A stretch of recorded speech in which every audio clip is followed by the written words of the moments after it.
Everyone, I want to come on today to share this quick story with you on how I learned to manage money and also share with you that you too also have the power to make your money work for you in your business and how you can also keep as much money as you want in your business.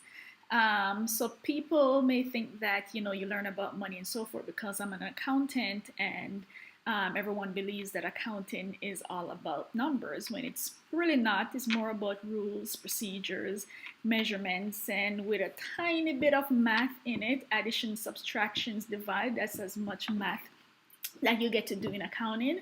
But I basically learned to manage money at a young age growing up through more of a scarcity. And the reason why I wanted to share this story because I see that the fear of numbers holds a lot of business owners back.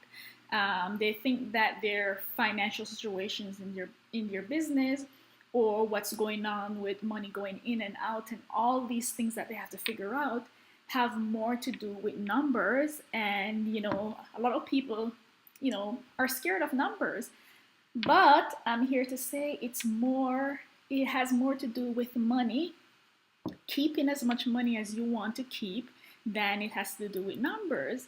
So if you are okay with add basic additions and subtractions, and I can assure you that a lot of you guys can add and subtract faster than I can, or you can probably add and subtract faster in your mind than I can. So if that gives you any relief that it's not about numbers, it's all about money and having desire of financial freedom and finding out how your money should work for you in your business so that you don't end up, let's say 10 years down the road, working just as hard, working the same amount of hours and still not making a lot of money, because at some point learning how to manage your money in a business becomes extremely important. Trimming things down, learning how much margin you should be making so that you can scale things up becomes really important.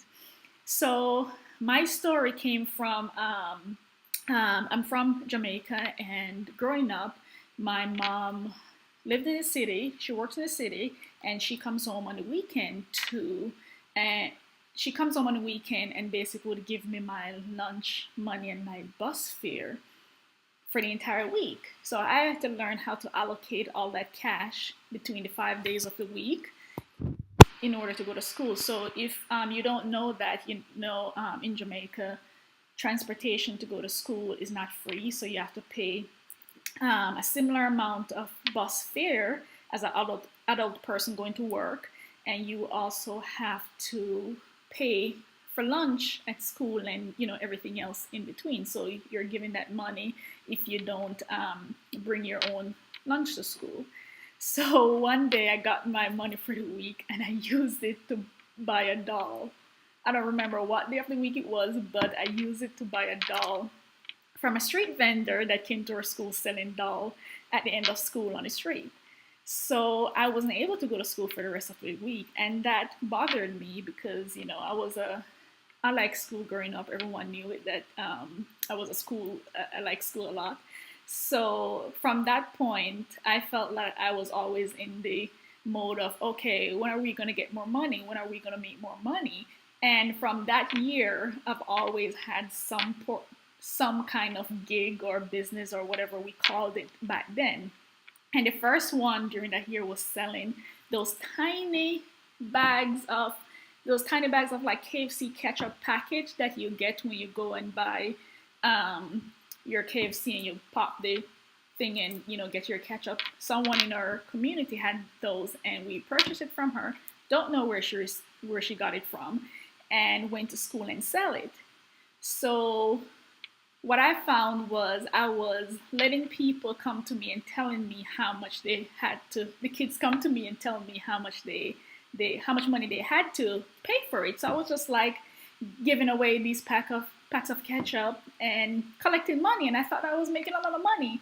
And when I got home and counted up the money, I basically lost money because I would take anything anyone have just to get it off my hands.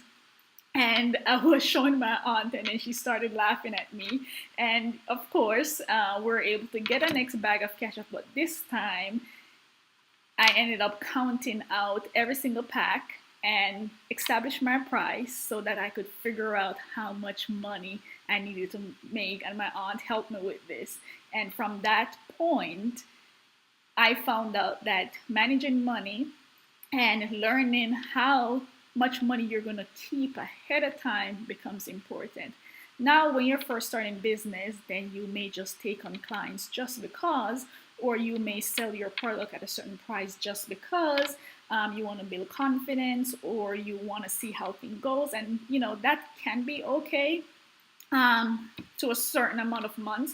But if you find yourself in that stream continuing doing that, then you know that something is going to have to change, because you still need to take things to the next level and also um, price your services or product at a point where that is worth, and also making sure that you're making a profit at the end of the day, and that you're also keeping some cash at the end of the day.